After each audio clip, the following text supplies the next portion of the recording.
Welcome to Sri Venkateswara College of Arts and Science, Amalapuram, affiliated to Adikavi Nannaya University, Rajamahendravaram. My name is K. Venkatesh, lecturer in economics. Today I will explain 6th semester agriculture economics. 6th semester agriculture economics.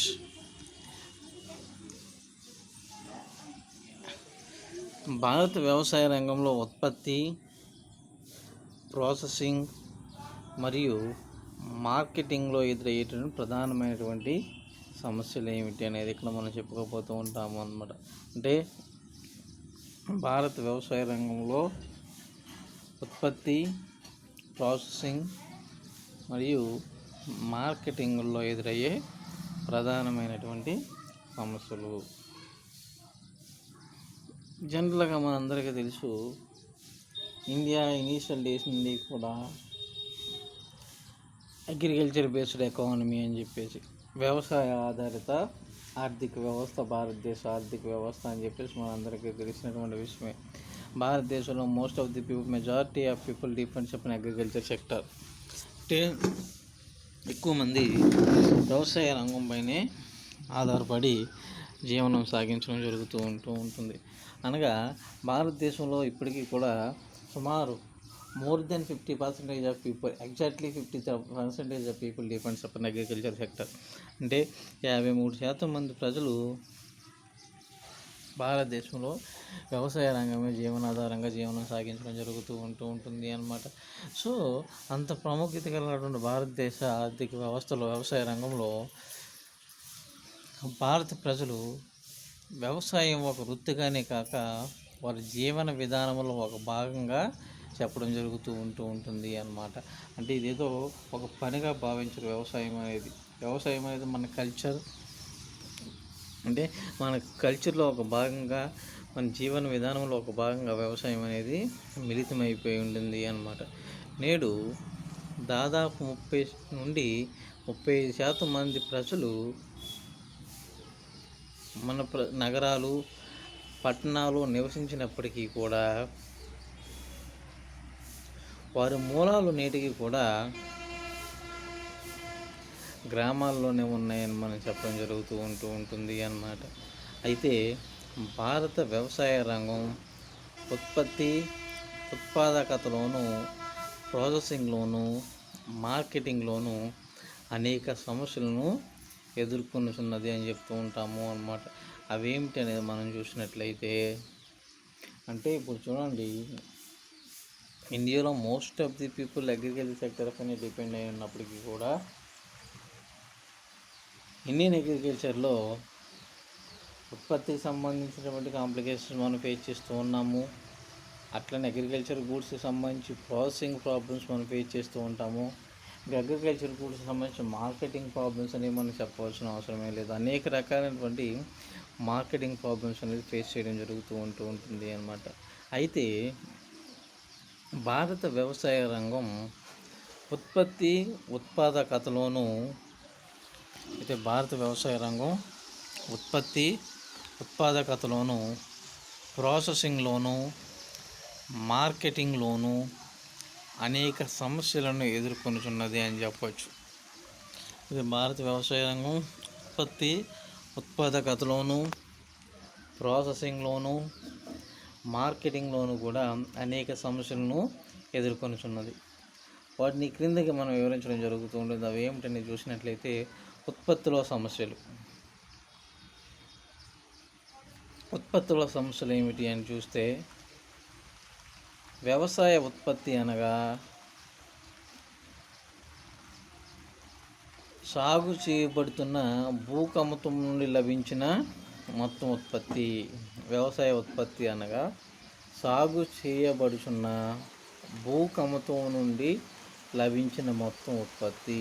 వ్యవసాయ ఉత్పత్తి అనగా అర్థం ఏమిటి? సాగు చేయబడుచున్న భూకమతం నుండి లభించినటువంటి మొత్తం ఉత్పత్తి అని అర్థము అన్నమాట. ఇక్కడ వ్యవసాయ ఉత్పాదకత అనగా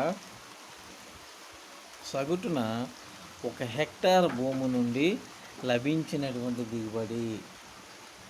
వ్యవసాయ ఉత్పాదకత అనగా వ్యవసాయ ఉత్పత్తి అనగా సాగు చేయబడుతున్న ఒక భూకముతో నుండి లభించిన ఉత్పత్తి అయినటువంటి మొత్తాన్ని కూడా వ్యవసాయ ఉత్పత్తి అని చెప్తూ ఉంటాం.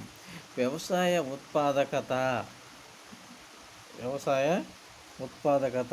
అసలు వ్యవసాయ ఉత్పాదకత అనగా అర్థం ఏమిటి? దేన్ని మనం వ్యవసాయ ఉత్పాదకత అని మనం చెప్పడం జరుగుతూ ఉంటుందంటే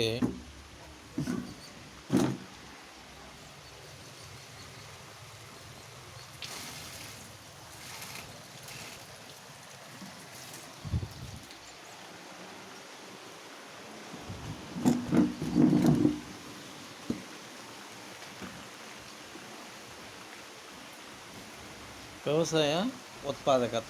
అసలు వ్యవసాయ ఉత్పాదకత అనగా సగటున 1 హెక్టార్ భూమి నుండి లభించినటువంటి దిగుబడిని మనం ఏమని చెప్తూ ఉంటాం అంటే వ్యవసాయ ఉత్పాదకత అని చెప్తూ ఉంటాము అన్నమాట.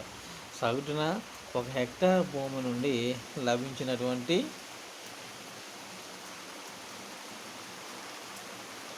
దిగుబడి మొత్తాన్ని కూడా వ్యవసాయ ఉత్పాదకత అని చెప్తూ ఉంటాము అన్నమాట.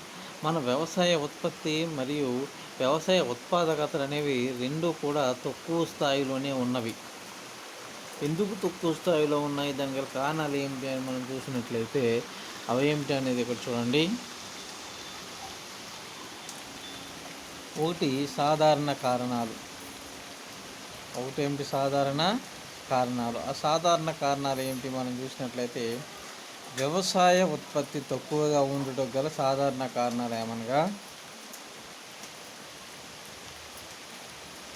వ్యవసాయ ఉత్పత్తి తక్కువగా ఉండడం గల సాధారణ కారణాలు ఏమిటని చూస్తే, ఒకటి వ్యవసాయ రంగంపై జనాభా ఒత్తిడి అధికంగా ఉండటం. అంటే అధిక మంది జనాభా వ్యవసాయ రంగంపైన ఆధారపడి జీవనం సాగించడము. 2 నిరాశాపూరిత గ్రామీణ వాతావరణము. నిరాశాపూరితమైనటువంటి గ్రామీణ వాతావరణము. 3 వ్యవసాయ అవస్థాపన సౌకర్యాలు కొరతగా ఉండటము. వ్యవసాయ అవస్థాపన సౌకర్యాలు కొరతగా ఉండటము. నెక్స్ట్ 4 బ్రిటిష్ వారి పరిపాలనా ప్రభావము. బ్రిటిష్ వారు ప్రవేశపెట్టిన జమీందారీ భూస్వామ్య పద్ధతిలో ఉన్నటువంటి దోపిడీ విధానము. ఇవన్నీ కూడా మనకి భారతదేశ వ్యవసాయ రంగం ఉత్పాదకత తక్కువగా ఉండటానికి గల సాధారణ కారణాలుగా మనం చెప్పవచ్చును. అర్థమైందండి? ఏమిటి సాధారణ కారణాలు? వీటిని మనం భారతదేశ వ్యవసాయ రంగ సాధారణ కారణాలు ఏమిటి? వ్యవసాయ రంగంపై జనాభా ఒత్తిడి, అంటే అత్యధిక మంది జనాభా వ్యవసాయ రంగం పైన ఆధారపడటము. అత్యధిక మంది జనాభా వ్యవసాయ రంగం పైనే ఆధారపడటము. నెక్స్ట్ నిరాశాపూరితమైనటువంటి గ్రామీణ వాతావరణము. వ్యవసాయ రంగంపై జనాభా ఒత్తిడి అధికంగా ఉండటము మొట్టమొదటిది అయితే. రెండోది ఏమిటి? నిరాశాపూరిత గ్రామీణ వాతావరణం కలిగి ఉండటము.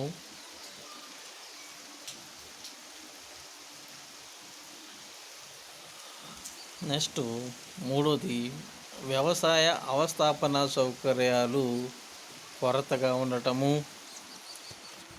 వ్యవసాయ అవస్థాపన సౌకర్యాలు కొరతగా ఉండటము. నెక్స్ట్ అవస్థాపన సౌకర్యాలు అంటే ఏమిటి? అవస్థాపన సౌకర్యాలు అంటే వ్యవసాయానికి అవసరమైనటువంటి బేసిక్ ఫెసిలిటీస్ అన్నమాట. అంటే మినిమం ఫెసిలిటీస్ మనం అవస్థాపన సౌకర్యాలు అంటే ఏవైనా ఇరిగేషన్ ఫెసిలిటీస్ అవి ఉండొచ్చు, లేదా ఫెర్టిలైజర్స్ ప్రొవైడ్ చేయడం ఉండొచ్చు. సో సాయిల్ టెస్టులు ఇవన్నీ కూడా మనకి అవస్థాపన సౌకర్యాలుగా మనం చెప్తూ ఉంటాము అన్నమాట. నెక్స్ట్ బ్రిటిష్ వారి పరిపాలనా ప్రభావం. ఖచ్చితంగా భారతదేశ వ్యవసాయ రంగం పైన బ్రిటిష్ వాళ్ళకి సంబంధించినటువంటి పరిపాలనా ప్రభావం అనేది మనకి చాలా స్పష్టంగా కనిపించడం జరుగుతూ ఉంటుంది అన్నమాట. బ్రిటిష్ వాళ్ళు ప్రవేశపెట్టినటువంటి జమీందారీ భూస్వామ్య పద్ధతి ప్రధానంగా దీనికి కారణాలుగా మనం చెప్పవచ్చును అన్నమాట. ఇవి సాధారణ కారణాలు. భారతదేశ వ్యవసాయ ఉత్పాదకత తక్కువగా ఉండడానికి, వ్యవసాయ ఉత్పత్తి తక్కువగా ఉండడానికి వీటిని మనం నాలుగిటిని మనం సాధారణ కారణాలుగా చెప్పవచ్చు. అదే వ్యవస్థాపూర్వక కారణాలు ఏమిటి? వ్యవస్థాపూర్వక కారణాలు ఏమిటి? వ్యవస్థాపూర్వక కారణాలు ఏమిటని చూసినట్లయితే కమతాల పరిమాణం చిన్నదిగా ఉండటము, కమతాల పరిమాణము చిన్నదిగా ఉండటము, ఒకటి కమతాల పరిమాణం చిన్నదిగా ఉండటము, రెండు భూస్వామ్య పద్ధతులలోని లోపాలు, కమతాల పరిమాణం చిన్నదిగా ఉండటం ఒకటి, రెండు భూస్వామ్య పద్ధతిలోని లోపాలు, కమతాల పరిమాణం చిన్నదిగా ఉండటం ఒకటి, రెండు ఏమిటి భూస్వామ్య పద్ధతిలోని లోపాలు, మూడు సంస్థాగత పరపతి మరియు మార్కెటింగ్ సౌకర్యాలు లోపించుట, సంస్థాగత పరపతి మరియు మార్కెటింగ్ సౌకర్యాలు లోపించుట. నెక్స్ట్ వచ్చి సాంకేతిక కారణాలు.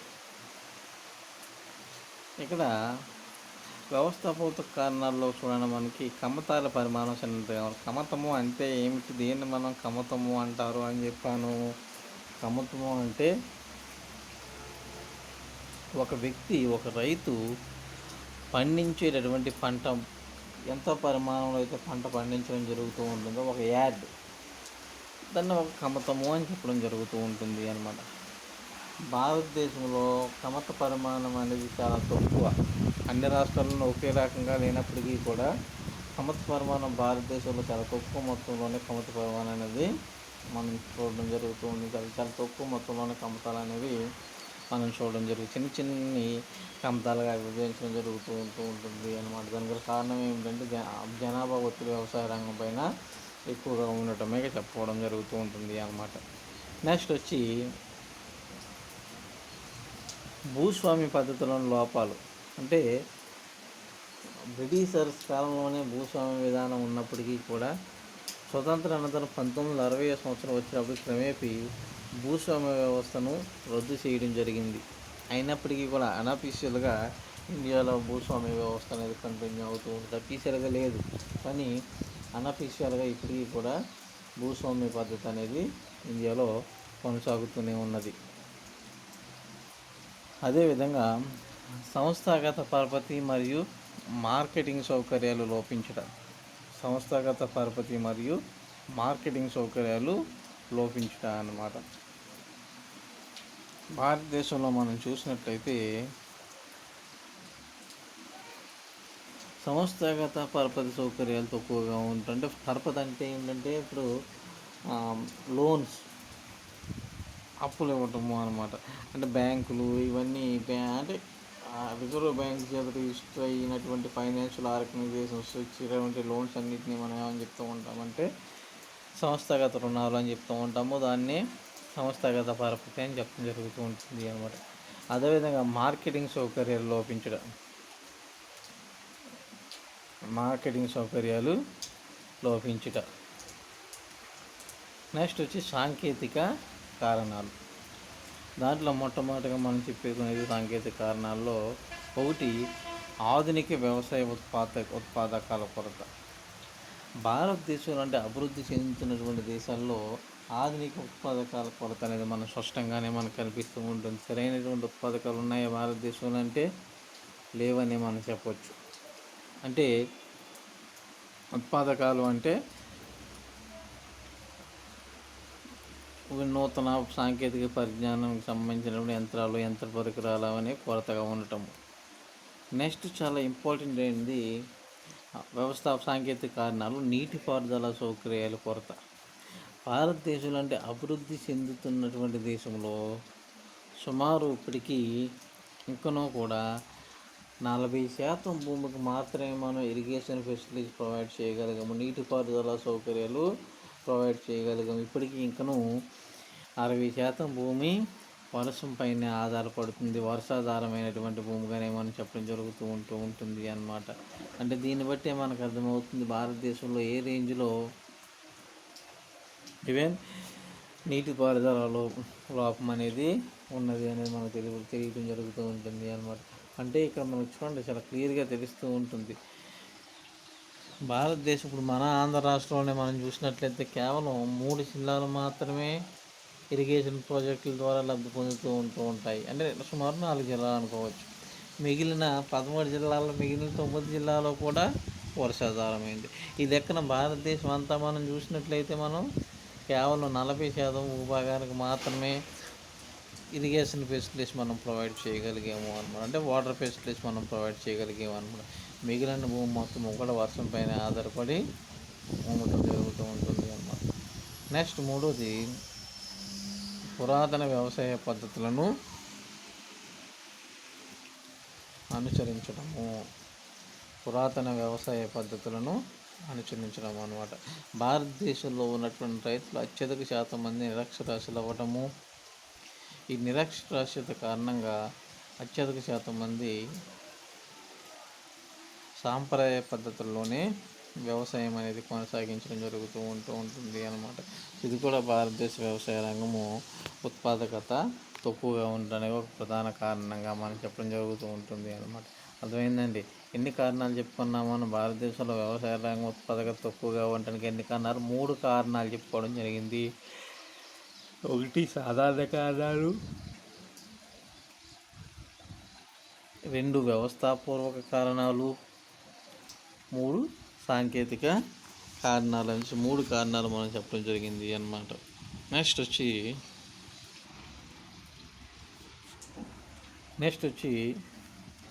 వ్యవసాయ ఉత్పత్తుల ఆ ప్రాసెసింగ్లో ఉన్నటువంటి సమస్యలు.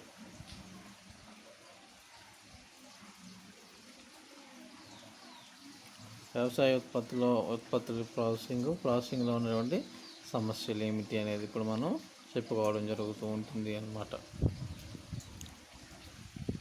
ఇక్కడ అన్ని వ్యవసాయ ఉత్పత్తులను నేరుగా వినియోగించే అవకాశం అనేది ఉండదు. అన్ని వ్యవసాయ ఉత్పత్తులను కూడా నేరుగా వినియోగించే అవకాశం ఉండదు. వివిధ ప్రక్రియల ద్వారా వాటిని వినియోగానికి అనువుగా మార్పు చేయవలెను అన్నమాట. ఈ ప్రక్రియలనే ప్రాసెసింగ్ అని మనం చెప్పడం జరుగుతూ ఉంటుంది. ఇదే వ్యవసాయ ప్రాసెసింగ్ అన్నమాట. వ్యవసాయ ఉత్పత్తుల ప్రాసెసింగ్ అంటే ఏమిటి అంటే, ఇప్పుడు పండిన పంటను డైరెక్ట్గా మనం ఉపయోగించుకునే అవకాశం ఉంటుందా అంటే, పండిన పంటను డైరెక్ట్గా మనం ఉపయోగించుకోవడానికి అవకాశం ఉండదు. మనం ఉపయోగించుకోవడానికి అనువుగా ఆ పంటను తర్వాత జరిగేటువంటి ఆ ప్రక్రియనే మనం ఏమని చెప్తూ ఉంటాం? ఫుడ్ ప్రాసెసింగ్, వ్యవసాయ అగ్రికల్చర్ ప్రాసెసింగ్ అని మనం చెప్పడం జరుగుతూ ఉంటుంది అన్నమాట. అంటే ఎగ్జాంపుల్ మనం ఏం చెప్పుకుంటాము, ఇప్పుడు ధాన్యం ఉంది అనుకుందాం. ధాన్యం మనందరికీ తెలిసింది. ధాన్యం డైరెక్ట్గా మనం ఉపయోగించుకోవడానికి అవకాశం ఉంటుందా? దాన్ని డైరెక్ట్గా మనం తినేందుకు అవకాశం ఉంటుందా? ఉండదు. దాన్ని ఏం చేయాలి? ఆ ధాన్యాన్ని బియ్యంగా మనం మార్పు చేయాలి, అంటే ప్రాసెసింగ్ చేయాలి అన్నమాట. అట్లానే నూనె గింజలు ఉన్నాయి. నూనె గింజలు మనం డైరెక్ట్గా ఉపయోగించుకోవడానికి అవకాశం ఉంటుందా?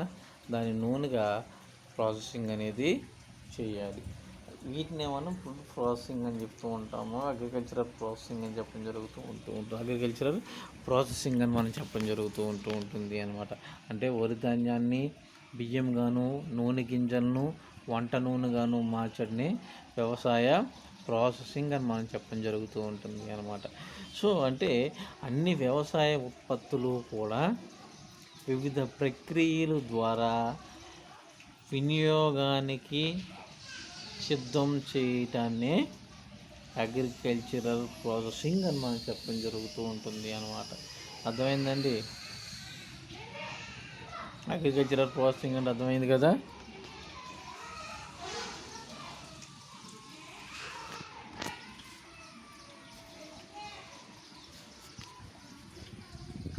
నెక్స్ట్ వచ్చి వ్యవసాయ ఉత్పత్తుల ప్రాసెసింగ్లో మన దేశం ఏ రకమైన సమస్యలు ఎదుర్కోవడం జరుగుతూ ఉంటుంది? వ్యవసాయ ఉత్పత్తుల ప్రాసెసింగ్లో మన దేశం ఏ రకమైనటువంటి సమస్యలను ఎదుర్కోవడం జరుగుతూ ఉంటుంది అనేది మనం చూసినట్లయితే, ఒకటి వ్యవసాయ ఉత్పత్తుల నాణ్యత అనేది తక్కువ. అంటే తక్కువ నాణ్యత కలిగినటువంటి వ్యవసాయ ఉత్పత్తులు భారతదేశంలో ఉత్పత్తి అవుతూ ఉన్నాయి. ఎందువలనంటే భారతదేశంలో ఉన్నటువంటి రైతులు అనేక మంది నేటికి కూడా నిరక్షరాస్యులే.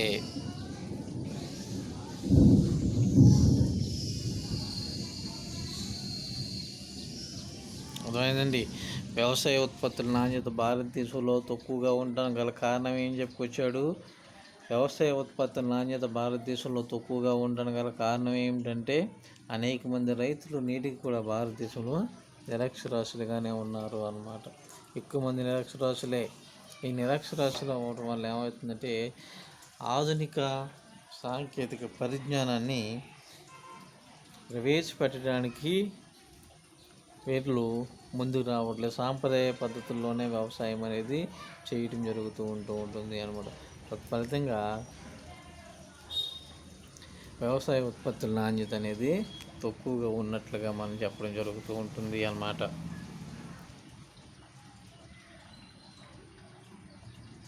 నెక్స్ట్ వచ్చి మేలైనటువంటి వంగడాలను గురించిన అవగాహన లేకపోవటము.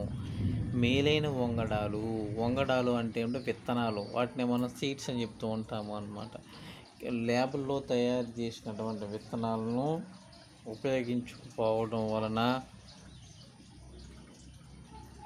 కూడా వ్యవసాయ ఉత్పాదకత అనేది తక్కువగా ఉన్నట్లుగా మనం చెప్పడం జరుగుతూ ఉంటుంది అన్నమాట. అంటే ఏమిటి? ఇప్పుడు చూడండి, సాధారణంగా భారతదేశ రైతులు సాంప్రదాయ పద్ధతుల్లోనే వ్యవసాయం చేయడం జరుగుతూ ఉంటుంది అని చెప్తున్నాను. అంటే సాంప్రదాయ పద్ధతుల్లోనే వ్యవసాయం చేయడం, దాని అర్థం ఏమిటి? సాంప్రదాయ పద్ధతుల్లో వ్యవసాయం చేయటము అంటే ఇప్పుడు విత్తనాలే ఎగ్జాంపుల్ మనం చూసుకుందాం. గత పంటల్లో పండిన పంటను కొంత పక్కన పెట్టి ఈ పంటలో వాటిని విత్తనాలుగా ఉపయోగించడం జరుగుతూ ఉండేది అన్నమాట. సో అంతేగాని ల్యాబుల్లో తయారు చేయనటువంటి ఆ విత్తనాలను తీసుకువచ్చి విత్తే అవకాశం ఉండట్లేదు. ఎందుకంటే వీళ్ళు నిరక్షరాస్యులు. వాటి కోసం సరైనటువంటి హైబ్రిడ్ విత్తనాల గురించి సరైనటువంటి అవగాహన అనేది వీరికి లేకపోవడం కారణంగా ఈ రకమైనటువంటి ప్రాబ్లమ్స్ అనేది ఫేస్ చేయడం జరుగుతూ ఉంటుంది అన్నమాట. అర్థమైందండి. సో అంటే మేలైన వంగడాల గురించి సరైనటువంటి అవగాహన వారికి లేకపోవడము అన్నమాట. నెక్స్ట్, నాణ్యతను బట్టి తమ ఉత్పత్తులను వర్గీకరించడం పట్ల రైతులకు అవగాహన లేకపోవడం. నాణ్యతను బట్టి తమ ఉత్పత్తులను వర్గీకరించడం పట్ల రైతులకు అవగాహన అనేది లేకపోవటము అన్నమాట. అంటే ఇప్పుడు ఫుడ్ ప్రాసెస్ సూపర్ మార్కెట్లో మనం చూస్తూ ఉంటాం, చూసారా?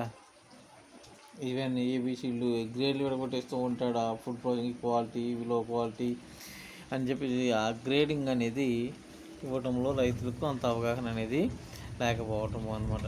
నెక్స్ట్ వచ్చి వ్యవసాయ ఉత్పత్తుల ప్రాసెసింగ్ ప్రక్రియను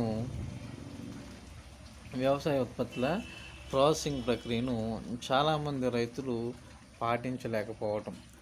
వ్యవసాయ ఉత్పత్తుల ప్రాసెసింగ్ ప్రక్రియను చాలామంది రైతులు పాటించకపోవటము అన్నమాట. అంటే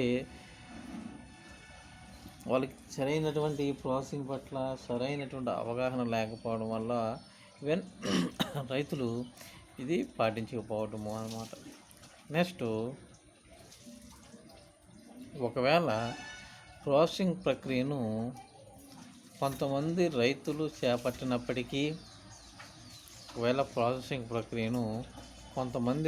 చేపట్టినప్పటికీ వారు ఆధునిక సాంకేతిక పరిజ్ఞానం ఉపయోగించుకోకపోవడం. అంటే ఇందాక చెప్పుకున్నట్టు భారతదేశంలో రైతులు ఆధునిక సాంకేతిక పరిజ్ఞానం ఉపయోగించుకోకపోవడానికి గల కారణం ఏమని చెప్పాను? భారతదేశంలో ఆధునిక సాంకేతిక పరిజ్ఞానాన్ని ఉండొచ్చు, వ్యవసాయ పద్ధతిలో నూతన ఉత్పత్తి పద్ధతిని అవలంబించకపోవడానికి గల ప్రధాన కారణం ఏమిటి?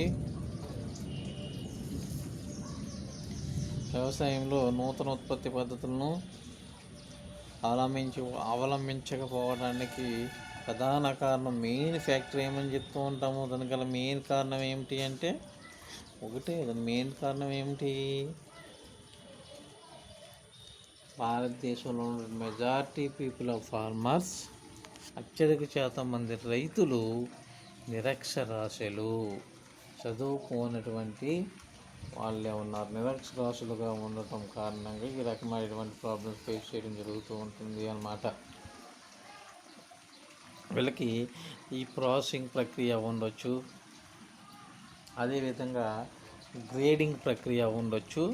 సరైనటువంటి అవగాహన అనేది లేకపోవటము ఒక ప్రధాన కారణంగా మనం చెప్తూ ఉంటాము అన్నమాట. నెక్స్ట్, వ్యవసాయ ఉత్పత్తుల ప్రాసెసింగ్ పరిశ్రమల స్థాపనకు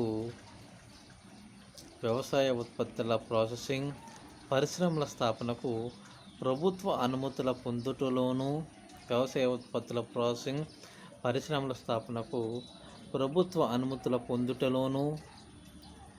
బ్యాంకుల నుండి రుణాలను పొందుటలోను వ్యవసాయ ఉత్పత్తుల ప్రాసెసింగ్ పరిశ్రమల స్థాపనకు ప్రభుత్వ అనుమతులు పొందుటలోను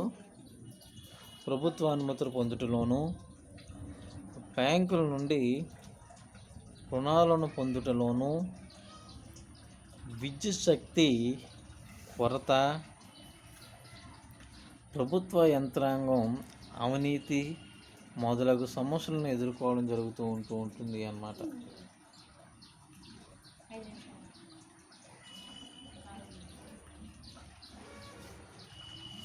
వ్యవసాయ ఉత్పత్తుల ప్రాసెసింగ్ పరిశ్రమల స్థాపనకు ప్రభుత్వ అనుమతులు పొందుటలోను బ్యాంకుల నుండి రుణాలను పొందుటలోను, అదేవిధంగా విద్యుత్ శక్తి కొరతగా ఉండటము, అదేవిధంగా ప్రభుత్వ యంత్రాంగం అవినీతి మొదలైన సమస్యలు ఎదుర్కోవాల్సి ఉంటుంది.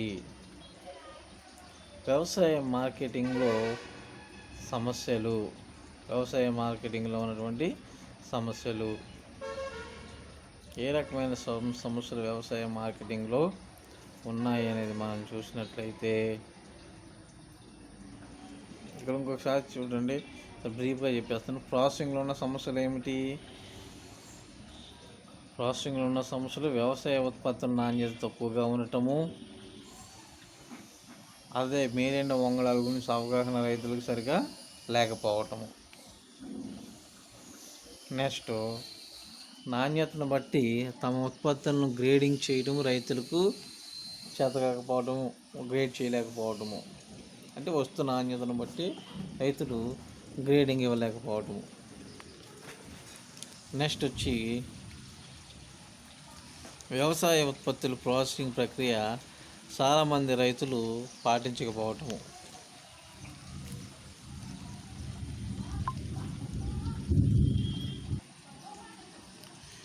సో వ్యవసాయ ఉత్పత్తుల ప్రాసెసింగ్ ప్రక్రియను చాలామంది రైతులు పాటించకపోవడము. ఒకవేళ ప్రాసెసింగ్ ప్రక్రియను కొంతమంది రైతులు చేపట్టినప్పటికీ వారికి ఆధునిక సాంకేతిక పరిజ్ఞానం గురించి అవగాహన అనేది లేకపోవటము. దీన్ని బేస్ చేసుకుని వ్యవసాయ ఉత్పత్తులు ప్రాసెసింగ్ పరిశ్రమల స్థాపనకు ప్రభుత్వ అనుమతులు పొందుటలోను బ్యాంకుల నుండి రుణాలను పొందుటలోను విద్యుత్ శక్తి కొరత, ప్రభుత్వ యంత్రాంగం అవినీతి మొదలైన సమస్యలు ఇండియన్ అగ్రికల్చర్లో వ్యవసాయం ప్రాసెసింగ్లో ఎదుర్కొన్నటువంటి ప్రధానమైనటువంటి పాపాలుగా మనం చెప్పడం జరుగుతూ ఉంటుంది, సమస్యలుగా మనం చెప్పడం జరుగుతూ ఉంటుంది అన్నమాట.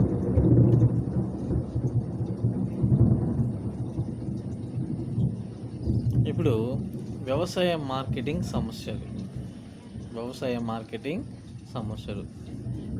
మార్కెటింగ్లో సమస్యలు ఏమిటి అనేది మనం చూసినట్లయితే, మార్కెట్ ధరల వద్ద వ్యవసాయదారులు తమ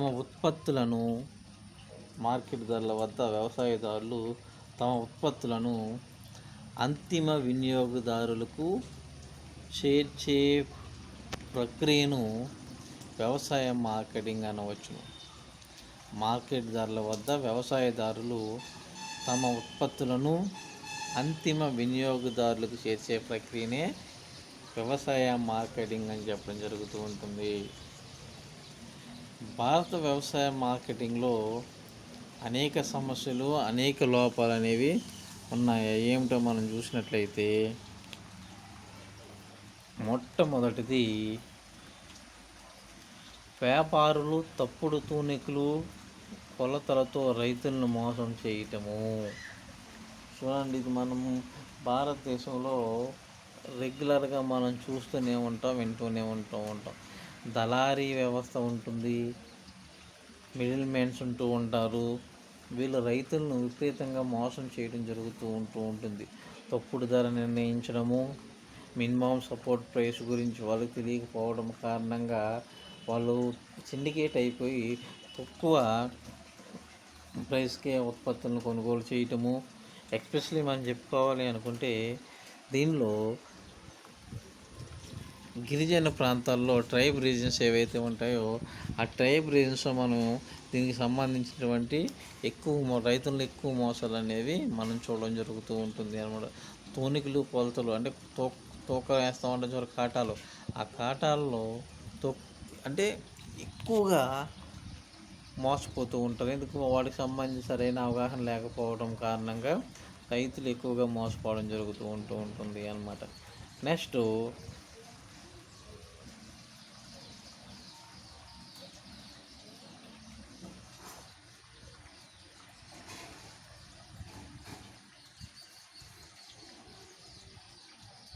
వచ్చి రవాణా సౌకర్యాలు తగినంతగా అభివృద్ధి చెందకపోవటం.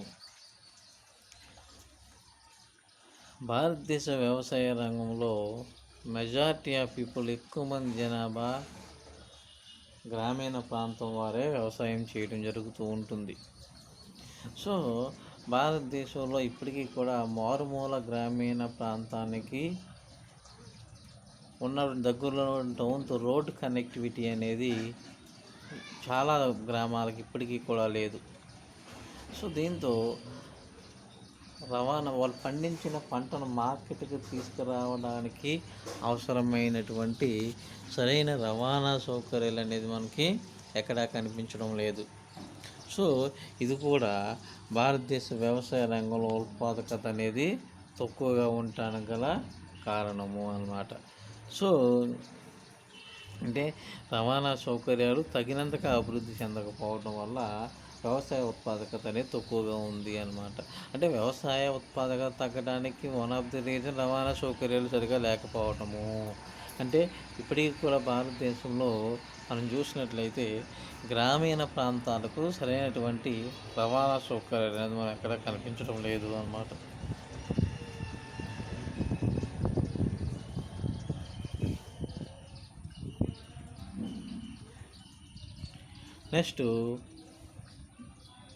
నెక్స్ట్ మూడోది దళారులు, మధ్యవర్తులు, బ్రోకర్లు ఎక్కువ సంఖ్యలో ఉండటం.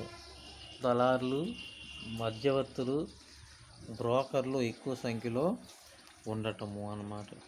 సో ఇక్కడ చూడండి, చాలా క్లియర్గా మనకు అర్థమవుతుంది. భారతదేశ వ్యవసాయ రంగంలో అత్యధిక జనాభా నిరక్షరాస్యులుగా ఉండటం కారణంగా వాళ్ళని ఈ దళారులు, మధ్యవర్తులు, బ్రోకర్లు ఈజీగా మోసం చేయడానికి అవకాశం అనేది ఏర్పడుతూ ఉంటుంది. ఇందాక చెప్పుకున్నట్టు తప్పుడు తూనికలు, కొలతలు ఉపయోగించి మోసం చేయొచ్చు, లేదా మార్కెట్లో సిండికేట్ అవ్వడం ద్వారా మోసం చేయడం జరుగుతూ ఉంటుంది. సో ఇట్లా అనేక రకాలుగా మోసానికి గురవుతూ ఉన్నారు ఇండియన్ ఫార్మర్స్ అనేది. కూడా వ్యవసాయ రంగంలో వ్యవసాయ ఉత్పాదకత తక్కువగా ఉండటానికి ఒక ప్రధాన కారణంగా మనం చెప్పడం జరుగుతూ ఉంటుంది అన్నమాట.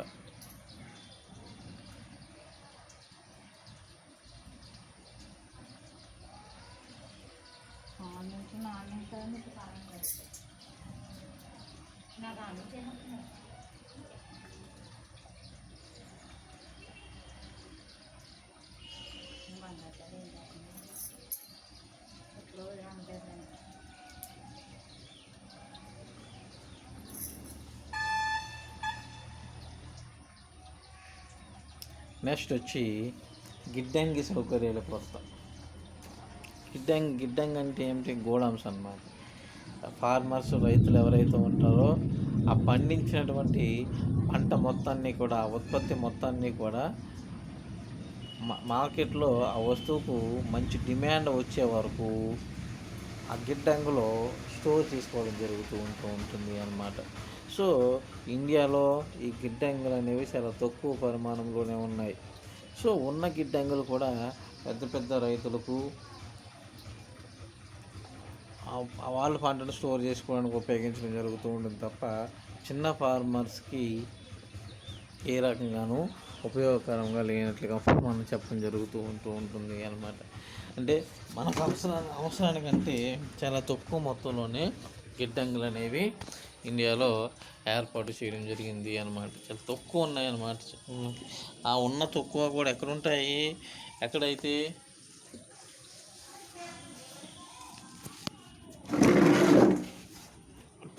టౌన్ ఏరియా ఉంటుందో ఆ హెడ్ క్వార్టర్స్లో ఏర్పాటు చేయడం జరుగుతూ ఉంటుంది అన్నమాట. అంటే ఈవెన్ డిస్టిక్ హెడ్ క్వార్టర్స్లో ఏర్పాటు చేయడం జరుగుతూ ఉంటుంది అన్నమాట. ఈ గిడ్డంగి సౌకర్యాల కొరత వల్ల కూడా రైతులు తమ పంటను తక్కువ ధరకే విక్రయించడం జరుగుతూ ఉంటుంది.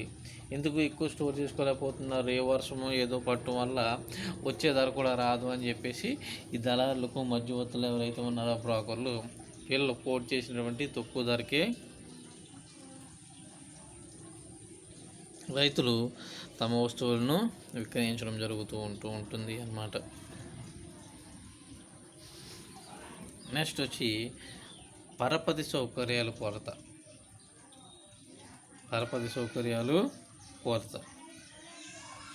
పరపతి అంటే దీన్ని మనం పరపతి అని చెప్పడం జరుగుతూ ఉంటుంది. పరపతి అంటే ఏమిటి అంటే ఇచ్చేటటువంటి రుణాన్ని మనం పరపతి అని చెప్పడం జరుగుతూ ఉంటుంది అన్నమాట. ఈ రుణం అనేది ఎన్ని రకాలుగా ఉంటుంది? ఆల్రెడీ మీకు మనం ప్రీవియస్ క్లాస్లో చెప్పుకున్నాం. ఈ పరపతి అనేది ఎన్ని రకాలుగా ఉంటుంది అంటే 2 రకాలైనటువంటి పరపతి ఉంటుంది అన్నమాట. ఈ పరపతి ఎన్ని రకాలుగా ఉంటుంది? పరపతి అనేది 2 రకాలుగా ఉండడం జరుగుతూ ఉంటుంది అన్నమాట. ఏమిటి అంటే ఒకటి సంస్థాగత పరపతి, 2 సంస్థాగతం కాని పరపతి. 1 సంస్థాగత పరపతి, 2 సంస్థాగతం కానటువంటి పరపతి. అంటే బ్యాంకుల దగ్గర నుంచి కమర్షియల్ బ్యాంక్స్ అవ్వండొచ్చు, లేదా కోఆపరేటివ్ బ్యాంక్స్ అవ్వండొచ్చు, లేదా ఏవైతే గవర్నమెంట్ ఆర్గనైజేషన్స్ ఉన్నాయో ఆ బ్యాంకుల దగ్గర నుంచి మనం తీసుకునేటువంటి రుణాన్ని ఏమని చెప్తూ ఉంటామంటే సంస్థాగత పరపతి అని చెప్తూ ఉంటాము అన్నమాట. మరి సంస్థాగతం కాని పరపతి అంటే ఏమిటి? దేన్ని మనం సంస్థాగతం కాని పరపతి అని చెప్పడం జరుగుతూ ఉంటుంది. సంస్థాగతం కాని పరపతి అంటే ఏమిటంటే మనీ ల్యాండర్స్ దగ్గర నుంచి. మనీ ల్యాండర్స్ అంటే ఎవరంటే వడ్డీ వ్యాపారస్తులు ఏమని చెప్తూ ఉంటాం అంటే మనీ ల్యాండర్స్ అని చెప్తూ ఉంటాము అన్నమాట. ఈ మనీ ల్యాండర్స్ దగ్గర నుంచి కానీ, లేదా రిలేటివ్స్ దగ్గర నుంచి కానీ, అంటే మన చుట్టాలు ఉంటారు కదా, ఆ రిలేటివ్స్ దగ్గర నుంచి కానీ, లేదా మన ఫ్రెండ్స్ దగ్గర నుంచి కానీ మనం తీసుకునేటువంటి రుణాలను ఏమని చెప్తూ ఉంటాము అంటే సంస్థాగతం కాని రుణాలు అని చెప్తూ ఉంటాము అన్నమాట. సో ఇండియాలో ఇప్పటికీ కూడా ఈ సంస్థాగత పరపతి అనేది కొరతగా ఉంటుంది అన్నమాట. అంటే రైతులకి అవసరమైనటువంటి పెట్టుబడి చాలా తక్కువ పరిమాణంలోనే లభ్యమవుతూ ఉంటుంది సంస్థాగతంగా అన్నమాట. అందువల్ల ఏం చేస్తున్నారు? పంట పండించడానికి మనీ ల్యాండర్స్ పైన లేదా ఈ వ్యాపారస్తుల పైన ఎక్కువ డిపెండ్ అవ్వటం వల్ల వాళ్ళు పంట పండిన తర్వాత ఈవెన్ అధిక మొత్తాన్ని వాళ్ళకి అప్పు చెల్లించడానికే మొత్తాన్ని ఎక్స్పెండ్ చేయడం జరుగుతుంది. ఫలితంగా అనేక రకాలైనటువంటి దోపిడీకి గురవుతూ ఉన్నారు, నష్టపోవడం జరుగుతూ ఉంటుంది రైతులు అనేవాళ్ళు అన్నమాట. నెక్స్ట్ వర్గీకరణ, ప్రామాణీకరణ సౌకర్యాల కొరతగా ఉండటము. అంటే ఏవైతే ప్రాసెసింగ్ యూనిట్స్ ఉన్నాయో ఆ ప్రాసెసింగ్ యూనిట్స్ అనేవి సరిగా లేకపోవటము అన్నమాట. సో ఏవైతే ప్రాసెసింగ్ యూనిట్స్ ఉన్నాయో ఆ ప్రాసెసింగ్ యూనిట్స్ అనేవి సరిగా లేకపోవటము అన్నమాట. వర్గీకరణ, ప్రామాణీకరణ సౌకర్యాలు కొరతగా ఉండటము. ఈ వర్గీకరణ, ప్రామాణీకరణ సౌకర్యాలు కొరతగా ఉండటం కూడా మనకి ఒక ప్రధానమైనటువంటి కారణంగా చెప్తూ ఉంటాము అన్నమాట. నెక్స్ట్ తాజా మార్కెట్ సమాచార లోపం. అంటే మార్కెటింగ్ సంబంధించినటువంటి ఇన్ఫర్మేషను రైతులకు తెలియకపోవటము అనమాట. ఎప్పటికప్పుడు మార్కెట్లో జరుగుతున్నటువంటి ట్రెండ్స్ ఏవైతే ఉన్నాయో ఆ మార్కెటింగ్ ట్రెండ్స్కి సంబంధించిన ఇన్ఫర్మేషన్ రైతులకు సరిగా తెలియకపోవటము. నెక్స్ట్ రైతులు సంఘటితం కాకపోవటము అన్నమాట. అంటే వీళ్ళు అసంఘటితంగా ఉండటము, సంఘటితంగా కోఆపరేటివ్గా ఒకరికొకరు కల్టివేట్ చేయకపోవడం కూడా ఒక ప్రధాన లోపంగా మనం చెప్తూ ఉంటాము అన్నమాట. సో ఇవన్నీ కూడా వ్యవసాయ రంగంలో తమ శ్రమకు తగిన ప్రతిఫలం పొందకపోవడానికి, అదేవిధంగా పేదరికంలో మగ్గిపోవడానికి ఒక ప్రధాన కారణంగా మనం చెప్పడం జరుగుతూ ఉంటుంది అన్నమాట. అర్థమైందండి. ఇది మనకి భారతదేశ వ్యవసాయ రంగంలో ఉత్పత్తి, ప్రాసెసింగ్ మరియు మార్కెటింగ్లో ఎదురయ్యేటటువంటి ప్రధాన సమస్యలు. ఉత్పత్తి, ప్రాసెసింగ్ మరియు మార్కెటింగ్లో ఎదురయ్యేటటువంటి ప్రధానమైనటువంటి సమస్యలు ఏమిటి అంటే ఇప్పుడు చెప్పుకున్నవి ఇవన్నీ మనం రాసుకోవడం జరుగుతూ ఉండాలి అన్నమాట. అర్థమైందండి. నెక్స్ట్ క్లాస్లో మనం వేరే టాపిక్ ఎక్స్ప్లెయిన్ చేసుకోవచ్చు. Thank you.